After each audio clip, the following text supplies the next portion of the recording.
walkthrough to make your stay easy and so you know how to work everything. Come on in. Well, up front we'll start. We have the steering controls here. We'll come back to this and I show you how to operate the boat. Steering wheel, it flips out, and this is the shift control and throttle control and the trim control as well. And we'll just kind of work our way down this side of the boat. We got some hooks here for your backpacks and for your miscellaneous items, towels, and some games and magazines in this package. We also have the house manual, as you can see here, which has got instructions for everything I'm explaining here, plus how to use lots of different things on the boat, how to make coffee, lots of interesting things. So let's first come over here on the wall where we have all the electronics. We'll just start in the top here. We have the TV, and the remote for that is in the drawer. You just turn that on with that. And that uses a TV booster here, which has a little green light. So if that's on, it'll boost the antenna signal so you can get a pretty good reception out here. We get most channels out here most of the time. Here's the carbon monoxide detector. If that were to go off, you know there's some sort of carbon monoxide danger. And this is just a 12-volt outlet. Over here we have the stereo system. You can just push this on and you can play radio or connect Bluetooth. I put on Bluetooth music by hitting mode. I can pair my phone, just pair it with PRV 175, and that will let you play music off your phone. Turn that on. Now here's the solar display. This tells you where you're at as far as your solar. And you can see right now it's about 85%. It's a little cloudy today. It'll tell us we're charging 10 amps and we're using 0.4 in our house. Nothing much is running right now. And just, if you notice here, the little smiley face, that's what you want to see. If it gets all the way down, it will shut off the 12-volt system and you'll have to start up the generator to charge it up, but hopefully that won't happen. Here's some of your controls. The bottom one here is the water pump. That's currently on. I usually just leave it on. The only reason to turn it off would be if you had some issues, like it was just running or cycling, or there was a leak or something like that. And here we have the lights for if you're running at night. You can just turn those on. Leave those off for now. Over here we have the ceiling fan. We turn this on, you can see up here, ceiling fan. And when it's really hot out, that comes in handy. Turn that off. We have lights. This light here. This is the front porch light right here.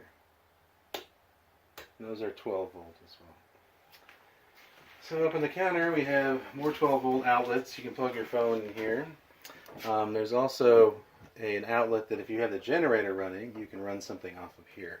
There's an outlet here and one in the bathroom for running your 120 volt appliances. If you have a laptop or something and you want to plug that in without starting the generator, you can use this little inverter here. Plug this in here and just plug your laptop in here.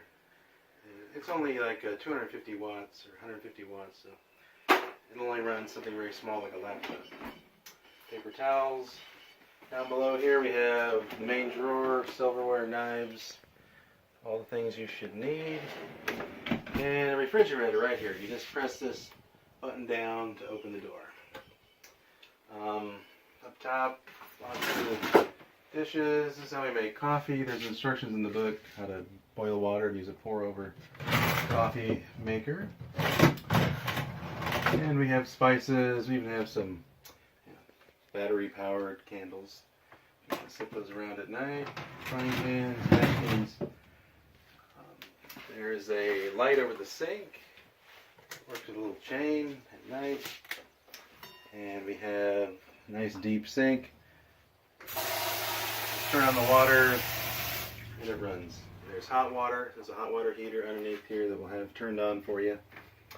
And should be all there is to it. Got the griddle. There's two burners. You just hold it down.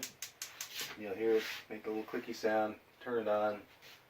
It'll light up. So on top of the cooktop, under the cabinet, there is a stainless steel protector to protect the cabinets from starting on fire if you cook with this back burner.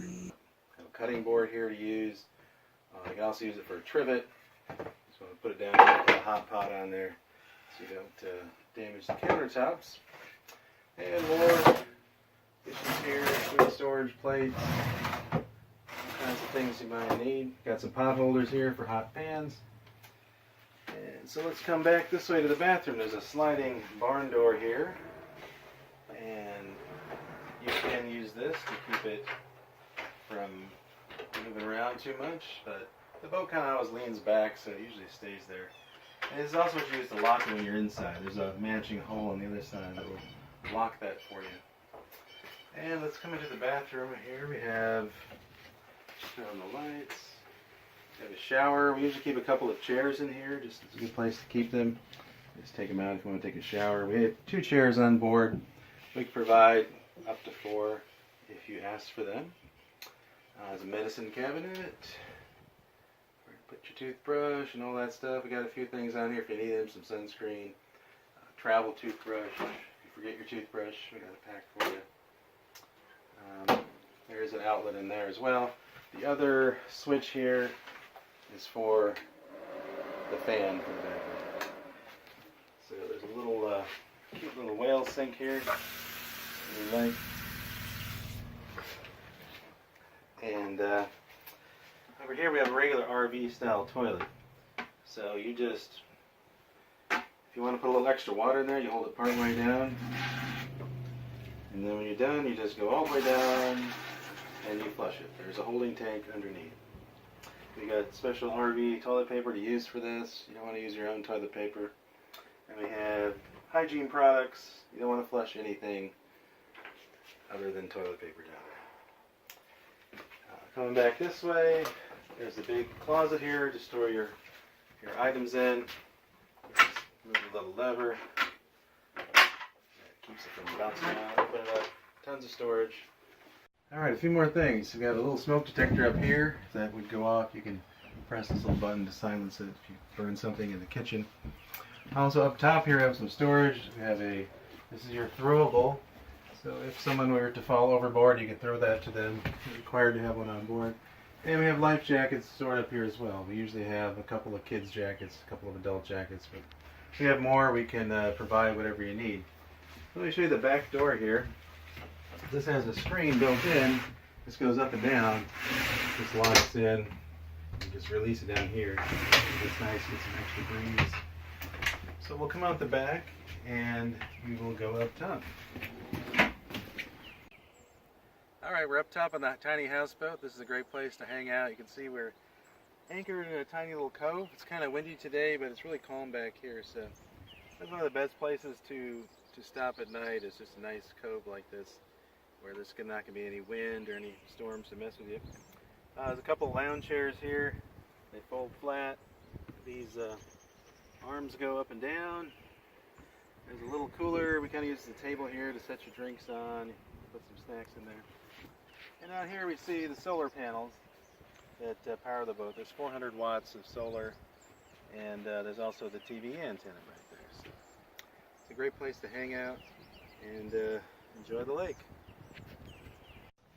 Alright, so we have also here a little table that just folds out like this. Very simple.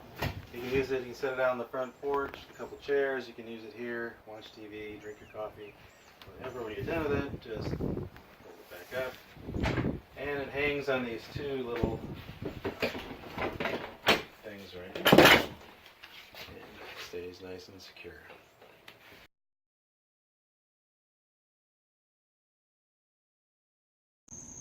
Okay, let me show you how to convert the couch into a bed. Just grab this black handle right up here at the top, pull it out, here, grab the yellow strap, flip it up,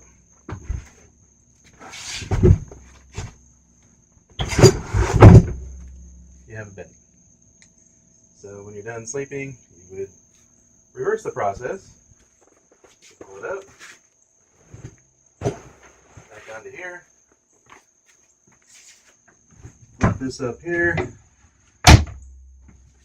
and you push it back in.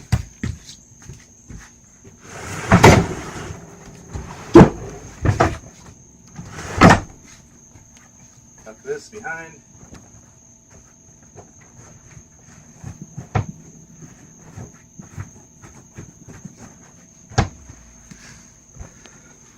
Into a couch. Okay, we're on the back of the boat, and I'm going to show you how to operate the generator. It's pretty simple. You'd use the generator if you want to run the AC or the heat, and it's just right back here. There's a little panel here. Take that off. Now you have access to the pull cord. Turn the knob to on here, right there. Over here you have the choke. You can see it right in here. Pull it towards you. That's choke on. You only use that to start it. Just give it a pull. Now it's running. You turn your choke off, and you're ready to go. Cover back on. When you're done using the generator, just turn it off. There's also another little panel here that the only reason you'd need to access it would be if you had overloaded the generator and had to hit the reset switch, but otherwise don't need to play with the buttons there. Should be good to go. Alright, so to operate the boat, the steering controls swing out. Just pull the pin, drop it in there, and now you can steer from here. So there's basically just a key. This needs to be in the little slot there for it to work. It's something you'd attach to your waistband in case you fell over. It would stop the engine. So the steering wheel, the shifter forward this way, reverse that way. You have the trim buttons here that control the tilt of the engine. So there's little buttons right here. Like when you're coming into shore, you want to trim it up a little bit. When you get out in the deep water, bring it down. So I'm just going to start it up.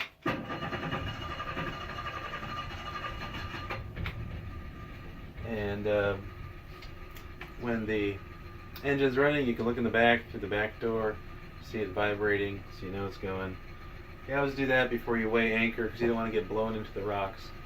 Another thing you can do is pull out a chair hanging right here, and this is a great for driving, so you don't have to stand up the whole time. So when I'm going to go forward, I'm just going to ease it forward. You're anchored. I know. And you can go forward. And backward to go backward. That's really all there is to it. There is a point when you're driving down the lake, you either want to go slow or fast. If you feel a lot of vibration on the engine, it's kind of in between zone. That's because the prop is cavitating because it's a really big object to move through the water. So just try to find a spot where there's not much vibration as you're underway and you'll be fine.